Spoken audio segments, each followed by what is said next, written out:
Puxado principalmente pelo consumo das famílias e pelo setor de serviços, o PIB brasileiro, o Produto Interno Bruto, a soma de todas as riquezas produzidas pelo país, cresceu 0,8% no primeiro trimestre do ano. A informação divulgada pelo IBGE colocou o Brasil em oitavo lugar no ranking das maiores economias do mundo, com números superiores até a potências como a Itália e o Canadá. Essa recuperação pode sofrer uma desaceleração no próximo trimestre, isso por causa dos impactos da tragédia climática que está atingindo o Rio Grande do Sul. Mesmo assim, segundo estimativas do Fundo Monetário Internacional, o Brasil deve permanecer como oitava economia do mundo até 2029. Esses dados apontam para uma melhora importante na vida da população brasileira, mas a imprensa tradicional parece que não está vendo dessa forma. As manchetes questionam os benefícios de um mercado aquecido e relativizam a importância do crescimento do PIB. Ontem, o presidente Lula se pronunciou, criticando o que ele chamou de negacionismo econômico dos jornais. Quinta-feira, 6 de junho de 2024.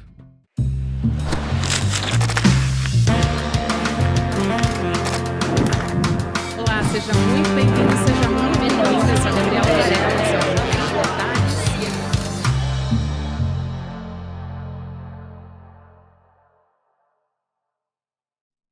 Olá, seja muito bem-vindo, seja muito bem-vinda. Eu sou a Gabriela Varela, esse é o Videocast em Detalhes. E aqui, sempre com um convidado, uma convidada, a gente analisa uma temática, uma notícia importante do momento. Hoje a gente vai falar sobre o crescimento da economia no Brasil e como que isso está sendo tratado pela imprensa tradicional. Sobre isso, eu vou conversar com um conhecido de vocês, meu companheiro de bancada, Chico Sá. Seja muito bem-vindo, querido. Coisa boa voltar aqui contigo, Gabi, com essa nossa comunidade cada vez mais quente e próxima da gente, né? Apoiando o ICL. Que bacana. É maravilhoso, Chico. Eu adoro te receber aqui. Que lindo. E ouvir suas histórias também, que são sempre maravilhosas e agregam muito aqui para a gente construir e entender melhor o que está sendo feito, né? Vamos tentar entender juntos. Vamos tentar. Vou começar trazendo a notícia mais recente que a gente teve, que chamou muita atenção, que foi sobre o PIB, né? A economia brasileira cresceu 0,8% no primeiro trimestre de 2024 e a gente teve também, além do primeiro trimestre, a gente teve um crescimento do acumulado em 12 meses de 2,5%. E aí, a gente, quando fala de 0,8, a gente está comparando com o trimestre do ano passado, de 2023, né? Só para o pessoal entender aqui. Sim. Como é que isso foi repercutido, vamos dizer assim? Como é que saiu na imprensa tradicional? Foi uma coisa assim, aquela manchete fria, né? Sem nenhuma contextualização. Como é que foi isso? Exatamente, Gabi. Foi recebido cheio de conjunções adversativas, né? PIB subiu, mas, PIB subiu, mas, PIB subiu, porém, PIB subiu, todavia, sabe, cheio de adversativas, porque envolve governo Lula. Então, esse é uma temática sempre complicada para a mídia tradicional, dar relevância a conquistas desse governo. Sempre vai ter um porém, sempre vai ter o que teve agora, não estou falando de chute, é questão concreta de manchete, que era assim, um editorial da Folha, PIB sobe, mas cenário é imprevisível. Assim. Vamos sempre apontar para um apocalipse, porque não pode juntar governo Lula e só algo positivo numa só linha, numa só manchete. Isso é muito complicado, sempre foi, desde o primeiro governo Lula, é uma espécie de tabu no sentido mais freudiano da palavra. Parece que não pode, parece que é proibidão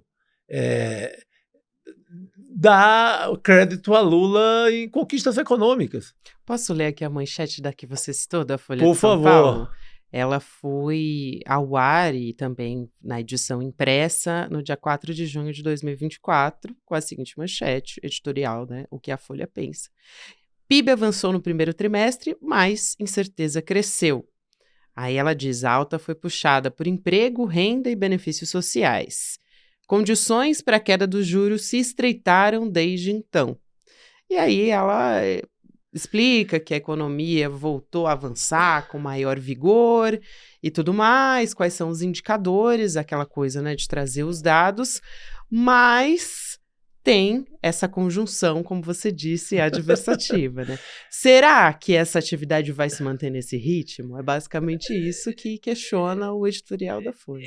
Mas você pega o fato concreto da semana, do dia, é a notícia do PIB. Você pode pegar, eu posso escolher 10 economistas, aí eu escolho a tendência que eu quiser. Se eu quiser escolher um mais apocalíptico que diga que isso é um problema, até porque temos muito emprego no Brasil agora, porque eu vi isso também nas TVs, nos comentários econômicos da semana.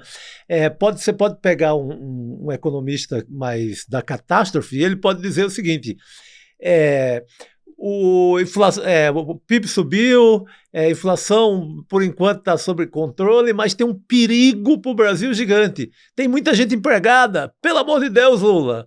Isso pode dar inflação, porque esse povo todo pode sair de casa para comprar. Então, eu posso escolher o especialista ou o economista que eu quiser e eu obtenho aquilo que a linha editorial da minha casa, do meu jornal, da minha emissora de rádio, da minha TV, quer dizer. Então, essa história do noticiário econômico sempre vai depender disso.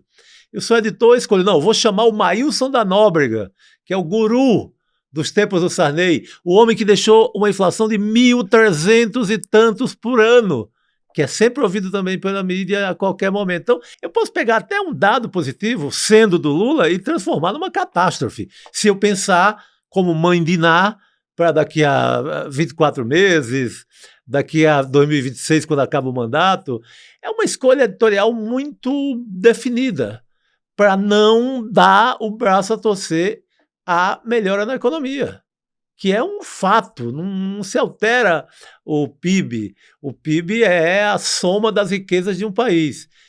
Se o IBGE afere aquilo, não pode haver uma mentira, porque acaba com tudo, com a confiança, com o país, com os negócios, com o investimento. Então,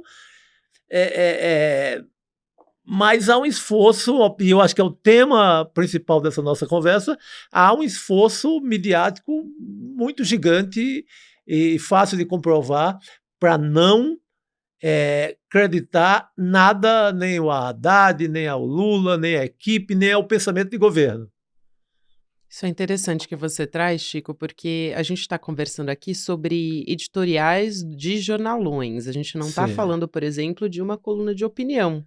Que tem, por exemplo, um colunista, a gente até vai falar dele aqui, o Celso Rocha Barros, que é um progressista e Exato. que vai à Folha de São Paulo escrever uma coluna de opinião a respeito disso, inclusive trazendo ali dados da realidade também, trazendo inclusive questionamentos sobre os próprios editoriais da Folha, sobre os jornalões, o Globo, o Estadão, ele faz isso.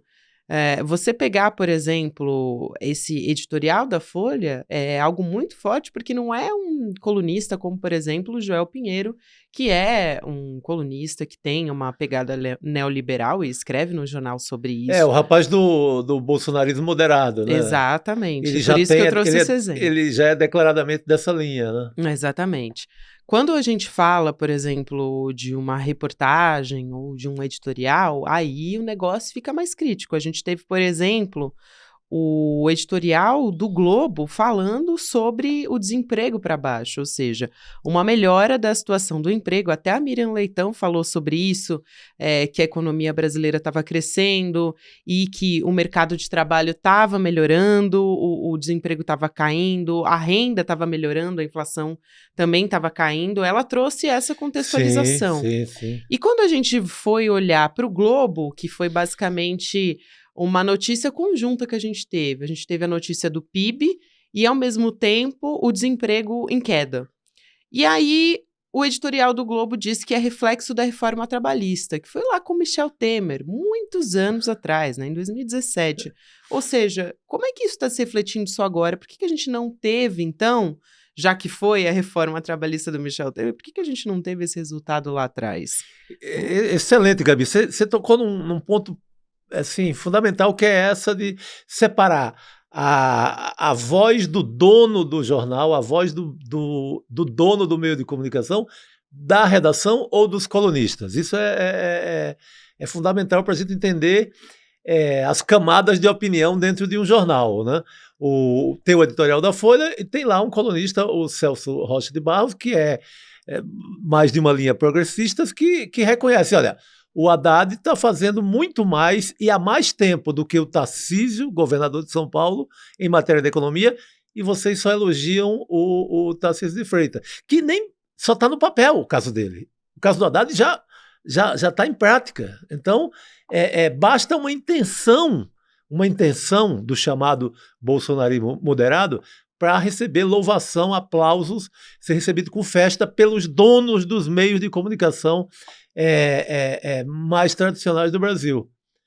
Se é o Haddad, se é o Lula, se é feito em Brasília, se é do governo federal, é sempre recebido na paulada, mesmo quando é uma boa notícia, como o caso que você citou, do desemprego e do PIB. Então, é uma linha muito firme que eu não acredito que vá ter mudança até o final do mandato de Lula. Acho que é uma linha editorial assim, firme, consolidada, é um pensamento dos donos de meios de comunicação do Brasil que refletem o pensamento de Fiesp, Faria Lima, de quem manda, digamos assim, na economia, tanto na parte especulativa da Faria Lima, como na produção, que é em menor quantidade, porque normalmente quem é ligado à produção, à indústria que emprega, que faz, onde tem suor envolvido, normalmente o cara tende a gostar do governo Lula porque está incentivando, principalmente lá no Ministério do Geraldo Alckmin, está incentivando a produção,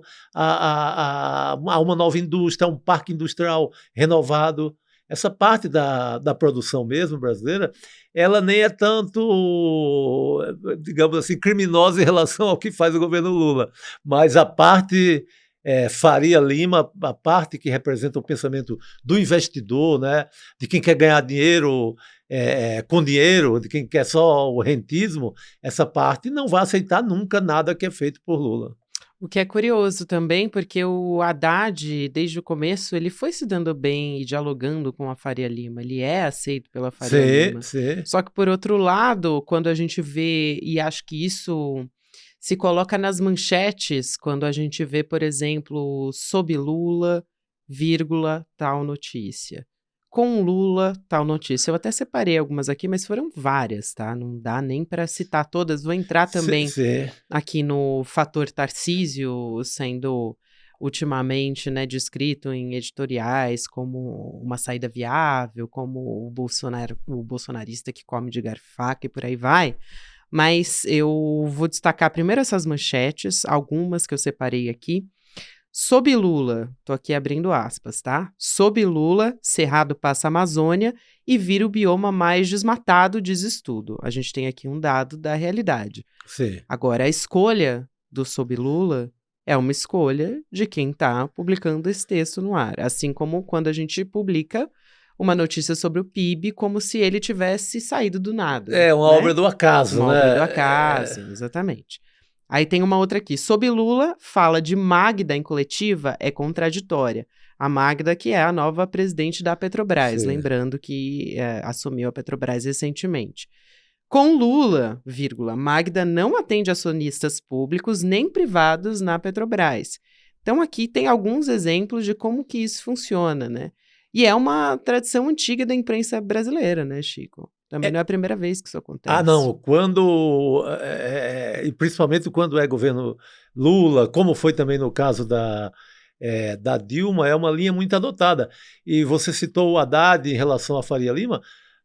Perfeito, assim, o Haddad não é que o Haddad seja o comunista que vai revolucionar a economia do Brasil. Haddad tem um plano uma meta, um plano de governo negociado, conversado, inclusive com a Faria Lima. Não é uma coisa que vou mexer com a economia, tirar desses ricos tudo que eles têm, sabe? Não estamos falando disso, estamos falando de uma linha moderadíssima. É o que pode, é uma linha negociada com a Faria Lima, com o Congresso, com todo mundo. Não tão, ninguém, porque começa a falar que a mídia é contra, parece que vem um plano econômico que está revolucionando o Brasil. Muito pelo contrário. Tem gente até, economistas mais à esquerda, que acusam até de ter neoliberalismo demais no governo. Sim. Então não é nada disso. Mas eles continuam assim, a mídia continua nessa. Né, é uma teimosia, é uma obsessão. Não é lidar com a realidade, não é lidar como a gente aprende nos bancos da faculdade, assim, de ter um equilíbrio, de ouvir uma parte, ouvir outra, de ponderar, etc. Tentar o máximo possível um equilíbrio. Não, assim, descaradamente contra o governo, é uma linha, assim, vai numa retidão só, é isso, é samba de uma nota só o tempo inteiro.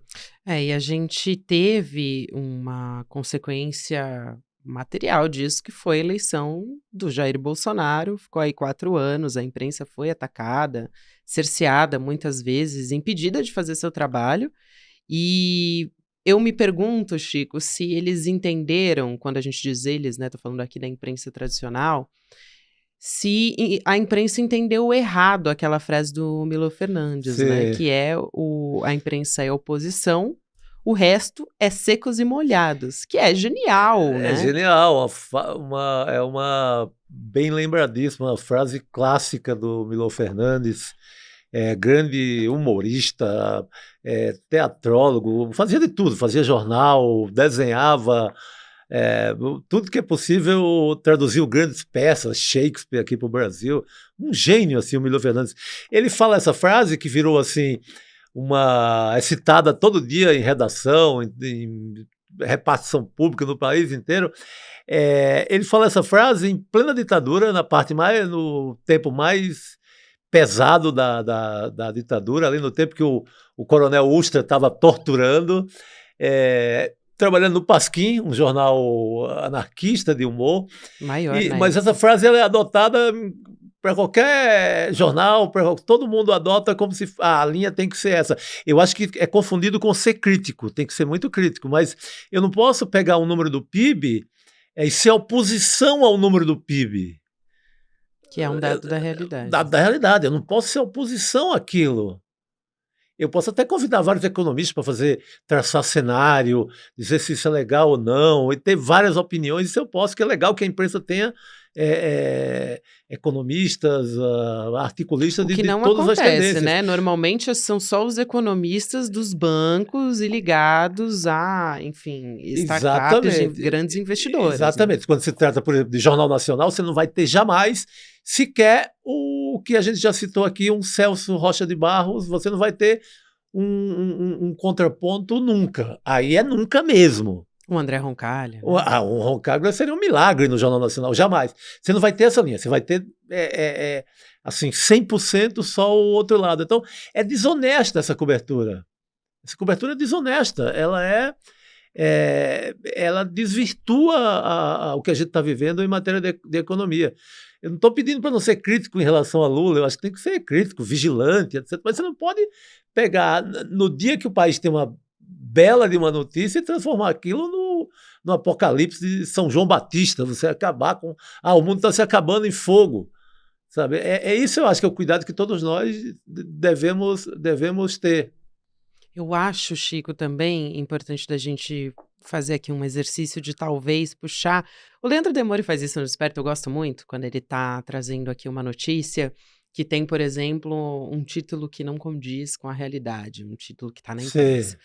Ele risca, puxa uma flecha em cima e aí ele diz, olha, aqui a gente deveria usar essa palavra aqui, porque na verdade não tem nada a ver isso. E aí eu acho que a gente poderia trazer aqui, talvez, puxar essa flecha que o Demore sempre faz no Desperta, de trazer aqui para a nossa comunidade do ICL qual o motivo do crescimento do PIB. A gente teve um consumo das famílias, né? Ou seja, dinheiro na mão das pessoas mais pobres, e o setor de serviços também influenciou bastante nesse cenário, né? Acho que é importante a gente trazer aqui essa linha. Sim.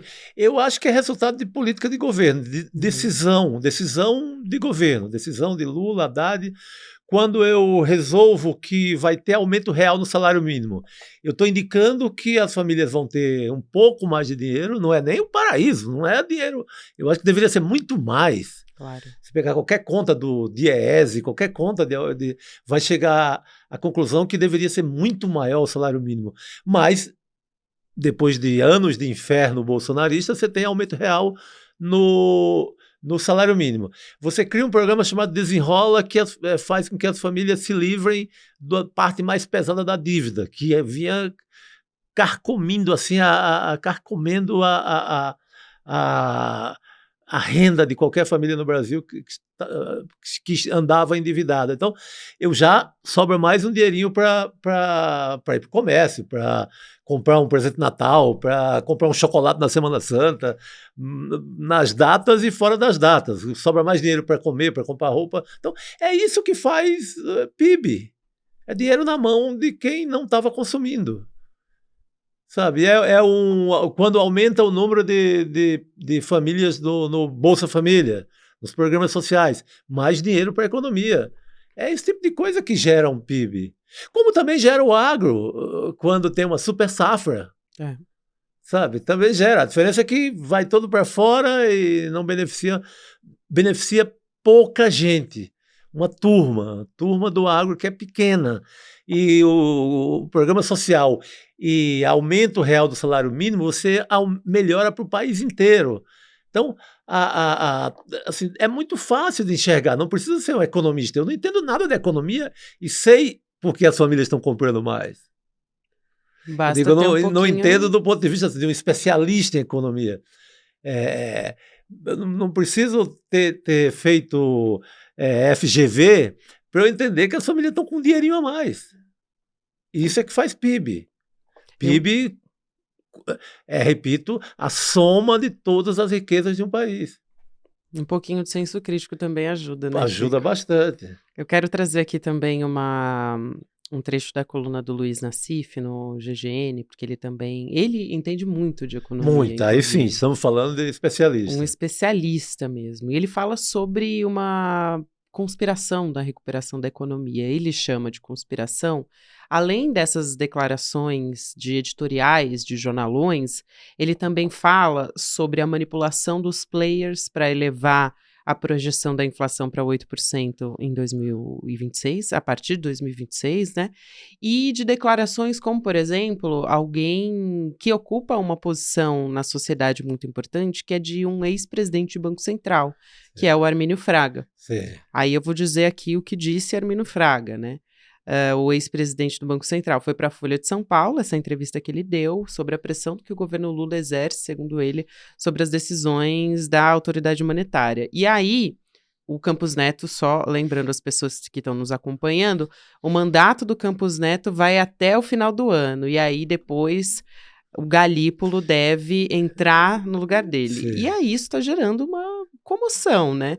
A manchete da Folha foi a seguinte, do Armínio Fraga. Lula corre risco de fiasco político se errar no BC, diz Armínio Fraga. Ele nem assumiu ainda. Nem assumiu, tem mais de 6 meses. Então a gente tem uma conjunção mesmo, você concorda com isso? Concordo, é uma operação, né, muito bem feita. Você pega o próprio Nassif nesse texto, que muito bem lembrado aí, ele fala do Roberto Campos Neto ainda em Nova York, falando com investidores e tal, e já também nessa linha dessa mesma campanha. Aí você pega, vamos pular para o Boletim Focus, que veio com um apocalipse inflacionário, dizendo que a inflação nos próximos anos tende a tocar fogo no Brasil. É nesse momento, por exemplo, que o Eduardo Moreira, pelo ICL, pelo Instituto Conhecimento Liberta e ICL Notícia, ele entra com um pedido de informação via lei da transparência no Banco Central para saber como é composto esse boletim, essa projeção. Essa projeção ela serviu para que o juro agora não caísse como todo o país imaginava. Então, o Eduardo Moreira entra com esse pedido porque a suspeita é que bancos escreveram no Boletim Focus que a inflação iria a esses 8% 8% citado pelo Nassif. Porque isso não é divulgado. Porque isso é o maior mistério, é o mistério de Fátima, digamos assim, do Banco Central. É a coisa mais, é um enigma. Nunca se soube como é feito isso. O que se sabe é que agentes financeiros, bancos, etc., dão um voto ali de projeção de inflação. Aquilo vai para o Banco Central, a turma do Banco Central lê esse famoso Focus para decidir sobre juros. Se eles sabem, por exemplo, a inflação vem quebrando tudo daqui a 2 meses, então a gente não pode facilitar e baixar tanto o juro. Então, esse boletim serve para isso. No caso agora, parece essa informação que vai chegar do Banco Central para o ICL, ela é definidora e definitiva em relação a isso. Parece que houve uma aposta exagerada, fraudulenta, para evitar que o juro caísse. Muito bem, Chico. Acho que a gente vai ter que continuar acompanhando essa história. É importante que a gente esteja vigilante, a gente está. E que o Ministério Público de Contas aprofunde as investigações também, para que a gente tenha uma resposta institucional a respeito disso, né? Claro, é um assunto, assim, já é um assunto complicado. Acho que eles aproveitam, como não é um assunto de domínio da população, é muito fácil eu tornar isso cada vez mais distante e, vocês não entendem nada disso, a gente está fazendo o correto, o Campos Neto está com medo da inflação, ele está protegendo o bolso do trabalhador brasileiro. Gente, aí é que começam aquelas teses esquisitas de que não pode deixar todo mundo empregado, a gente tem que aumentar o desemprego para que não haja inflação. Olha que loucura! Esses caras não querem que a população coma, vista, tenha lazer. Por isso é importante, é uma tradução, já que a gente está falando de um conhecimento que está ali na mão de pouquíssimos. Coincidentemente, né, Chico, são aqueles que têm o poder e também o dinheiro. Exatamente. É importante que a gente esteja ali fazendo essa tradução também para as pessoas entenderem o que está em jogo ali. A gente aqui está em plantão para isso. É isso aí. Não vão nos enrolar. Não vamos enrolar. Chico Sá está aqui sempre para passar não sou eu, essa equipe maravilhosa que nós temos. É isso aí, Chico. Obrigada, é sempre um prazer te receber Gabi, aqui, querido. Qualquer coisa é só chamar que a gente está de plantão. Chama. Vamos nessa. Valeu. Lembrando a você que estamos pertinho do Despertar Empreendedor, que é o primeiro evento presencial do ICL, um grande evento que vai acontecer em breve. A maioria dos ingressos já está vendida, mas ainda tem algumas vagas, tá? Então, olha só, vai ser um evento de 3 dias que vai acontecer no Espaço Vibra, em São Paulo, para você mergulhar nesse universo do empreendedorismo, bem diferente desses eventos que você já está acostumado sobre empreendedorismo, que normalmente é só com gente da Faria Lima. Aqui não, você vai ter gente, assim, muito especialista para te explicar do babado. O negócio é muito bom mesmo. Dia 14, 15 e 16 de junho vai acontecer o Despertar Empreendedor, vai ter, a gente estava falando agora dele, o ministro Fernando Haddad vai estar lá, o Márcio França, o Felipe Neto também, Fátima Bernardes, Rafael Donatiello, nosso Rafael, o Eduardo Moreira, muita gente boa, para trazer diversas discussões e aumentar a nossa rede também de networking. Para você poder garantir a sua vaga, você pode acessar o despertar2024.com.br para ver os detalhes de tudo e saber melhor como é que vai ser esse evento. Obrigada a você que me acompanhou até aqui. Agora você fica com o Mercado Investimentos, depois tem Rolê ICL. E ICL Notícias, segunda edição, a partir das 6 horas da noite. Lembrando também que você pode assistir em detalhes, no conforto, em qualquer momento do seu dia, ouvindo nas plataformas de áudio. Obrigada e até amanhã. Oi, gente! Eu sou Juliana Baroni e tenho um convite especial para você. Nos dias 14, 15 e 16 de junho vai acontecer o Despertar Empreendedor, um evento que promete redefinir o conceito de empreendedorismo no Brasil. Eu estarei lá apresentando junto com um time de primeira e também contando um pouco da minha história para vocês. Vai ser na Vibra São Paulo, então você não pode perder. Se você ainda não garantiu o seu ingresso, essa é a hora. Eu espero você lá. para a gente aprender, se animar e despertar juntos.